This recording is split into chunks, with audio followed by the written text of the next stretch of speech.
This is my second video today actually, but I didn't upload the first one because it was 20 minutes and I think I moaned too much. The idea was I was supposed to get up, moan about my ass for about 2 minutes saying it's still hurting, and I've exercised yesterday, I exercised the day before, I've had a bath the day before, Epsom salts, which usually gets rid of some of my pains, and whatever. And then I was going to say, but I'm going to make sure I'm drinking a bit of water every morning when I wake up. I used a little bit of it last night when I was playing the game. It's just something I'm trying to create this habit. But my bones, I've just watched a video or looked at parts of your butt that can hurt, because obviously your butt shouldn't hurt, but you've got joints in there, haven't you?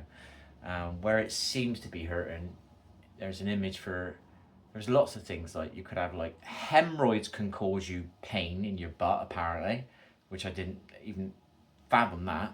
But then I found a certain joint here, so that's one side of the hip, and that's the other side of the hip, sort of diagonal ones going down, and you can have osteoarthritis. And I've also got pains in my elbow, both elbows at the same time. It's funny how it all happens at the same time. So two elbows are in, and two, like your whatever, sorry, could be absolutely nothing to do with it, but I find it strange that the one on the left's hurting, the one on the right of my elbows are in, and the one on my leg, both legs are hurting at the same time. You'd think joints that you've used the most of. So let's say I've played football more with my right leg.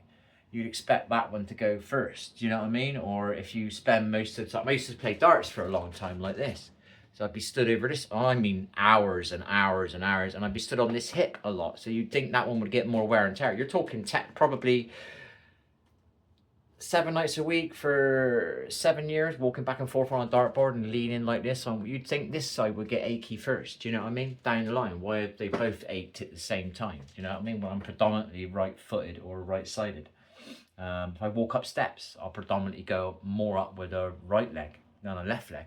Yeah, funny how both joints go at the same time and your elbows are at the same time. It could be something else, but I've just seen the image and explaining those parts of the where it hurts. I was hoping it would keep to the other stuff that it was saying. I thought, well, this is slightly positive, but then I come across the joint, the angle that it seems to be hurting at. It's like, right. So we don't go to the doctors, people, anymore. We went before Christmas and it come back all negative.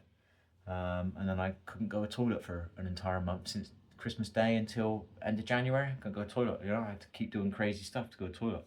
Apparently my blood tests were fine now, and I'm back to gurgling after eating sugar for what, 2 weeks. Back to gurgling regularly down in my sides, and all some other problems I don't like saying about. So yeah, so that's that. I was supposed to get up today and be a bit inspired. So obviously one of the inspiring things was to start drinking water every day. I've ordered some coconut water, and I've ordered those new fenbendazole to take at the end of the week, because they're not going to come to the end of the week or something. So I'll start taking them again. But my pains and all that, you know, 4 joints are aching, or 4 areas where joints are aching. It doesn't make it very easy to be very mobile, does it, people? So I can't be very inspiring by riding my bike or exercising on my trampoline today, or going back onto my bench press, you know. So I'd go back and do my bench press today, or I'd do my sit-ups again, you know. Could possibly do the sit-ups. I don't think they're going to be a problem, but I can't go on my treadmill. I wanted to film that, you know. Right, I've had a few weeks of a downtime, but my body's aching too much for me to really be physical. Do you know what I mean? Just standing here, you don't understand them. The aches in my butt area on each side. One on my right side, underneath the kind of cheek area, and on the left side, outer sides, underneath the kind of cheek area, all both in the same spot. And both elbows are, you know, or near the elbows are. I don't know exactly where it is. So yeah, and we just bought some sugar-free, I don't know where they gone. I bought them. Where have they gone? I've just bought some sugar-free digestives. Did you not give me them? You joking? You didn't give me them. I'll put them in the cupboard. So look, sugar-free digestives. I don't know the ingredients of these. All I know is not sugar. It's not refined sugar, so it's not got the. So I know sugar really does not do my body good. So I need to stop gurgling, and one way of stopping that is to stop eating sugar, you know, because it obviously affects me to gurgle, you know. I was eating a lot of sugar last year, proving on my live streams. I was eating sugar at the end of the night, and then boom, I start gurgling a lot for months and months and months, and then I go on keto for months, and I do those tablets for a month, and my gurgling stops. Do you know what I mean? And now I'm back to gurgling again, just after 3 weeks of eating sugar. So this is not a very inspiring one. If I keep aching like this, I don't know what I can do. Do you know what I mean? Because it is uncomfortable. You know, I wouldn't say it's agony, but it's very It's uncomfortable. I don't like using the word very because that's quite strong.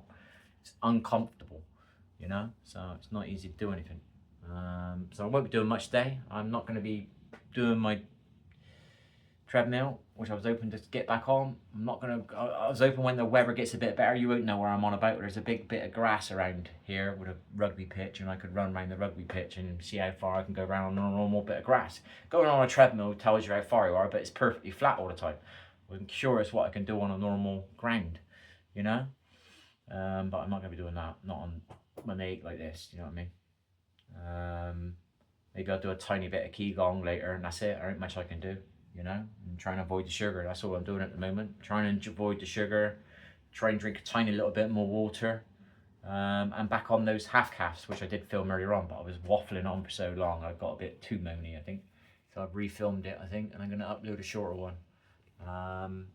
And don't forget to hit the thumbs up because it helps the channel, and that just hurt me to do that. So if I can put the effort in to hold this elbow up to get this to show it to you, you can take the energy to move your mouse or whatever you got to do on your phone and press it.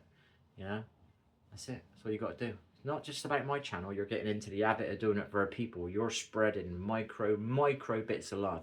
If I started seeing 20 to 30% ratios of thumbs up on people's channels, now I know that I don't know what the percentage of the world is. You know what I mean? Like, let's pretend everybody watches YouTube. So there's 8 billion people on the planet. If I see thumbs up go up by 15%, 20% on people's channels, that's 20% of the world that are now giving love. Do you get what I mean? That's a big difference, people. It's a big difference. That's my lot. I'm going because I don't want to go on about too much moany. So smash the like button for me and we'll spread the love across the world. You're learning a new habit. My channel's getting a few more views. Maybe I find somebody. Whatever, but if I carry on like this, I can't really do much, you know. All I can do is diets, and it's not going to help my joint as much. Obviously there's inflammatory foods, you know what I mean, but I'm eating a bit of sugar at the moment, which isn't inflammatory, I'm pretty sure, but I was aching like this before I started eating like this, you know what I mean. So I was on keto before that, so I can't say it's keto related. So see you later, people. Never know, it could be, but I'm not going back to full on keto, and I haven't got the energy to fast. So in the sense that it takes a lot of motivation when you get the hunger pains and you're sat there doing nothing, you get little nibbles, and you've got to remind yourself, don't drink that, don't eat that. Sometimes you forget. You could be 3 days into a fast and you forget, you know, you do something you shouldn't have done, you know. I done it on keto, I shouldn't have ate this or I shouldn't have ate that, and I didn't realise at the time that that's got sugar or that's carbs or whatever, do you know what I mean? Just sort of quite with it, you know. Anyway, I'm off. See you later, people. Hit the thumbs up. Catch you later. That one don't hurt as much because it's already up. But when I lift it up, it aches a little bit. Not as much as me butt. See you soon, people. Have fun.